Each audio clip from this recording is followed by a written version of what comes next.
नमस्कार मंडळी. तर आज आपण बनवणार आहोत गाजराचा हलवा, जो की थंडीच्या दिवसात सगळ्यांच्याच घरी 2-3 वेळा तर नक्कीच बनत असेल. तर काय करायचंय, गाजर खिसून घ्यायचे, कढईमध्ये घालून छान परतवून घ्यायचे. तूप लगेच नाही घालायचे, कारण गाजराला आधी पाणी सुटतं. तर सगळं पाणी सुकवून घ्यायचे. त्याच्यासाठी 5 मिनिटं झाकण ठेवून वाफवून घ्यायचे. झाकण ठेवून वाफवून घेतलं की पाणी सगळं आटून जातं.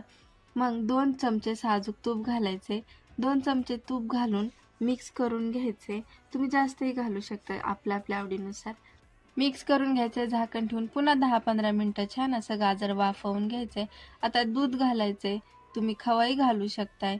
दूध तुमच्या गाजराच्या क्वांटिटीनुसार टाकून घ्यायचे आणि सगळं मिक्स करून घ्यायचं. मिक्स करून 10 मिनिटं पुन्हा एकदा गाजर शिजवून घ्यायचे. बघू शकताय मस्त दूधही आटलेलं आहे आणि गाजरही शिजून तयार आहे.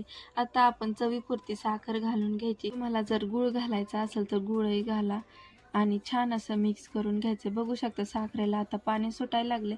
पुन्हा 2 मिनिटं झाकण ठेवून वाफवून घ्यायचं आहे. बघू शकताय साखरेचं पाणीही आटलेलं आहे आणि मस्त असा गाजराचा हलवा तयार झालेला आहे. तर कोणाकोणाला खायला आवडतं कमेंट बॉक्समध्ये नक्की कळवा. आणि आता विलायची पावडर टाकून घ्यायची आहे आणि क्रश केलेले काजू बदाम आणि तुम्हाला जे आवडतात ते ड्रायफ्रुट्स घालू शकता आणि मस्त असं मिक्स करून घ्यायचंय आणि खायला तयार आहे आपला गरमागरम गाजराचा हलवा. रेसिपी तुम्हाला कशी वाटली कमेंट बॉक्समध्ये नक्की कळवा. हा, आणि सबस्क्राईब करायला विसरू नका. Bye bye.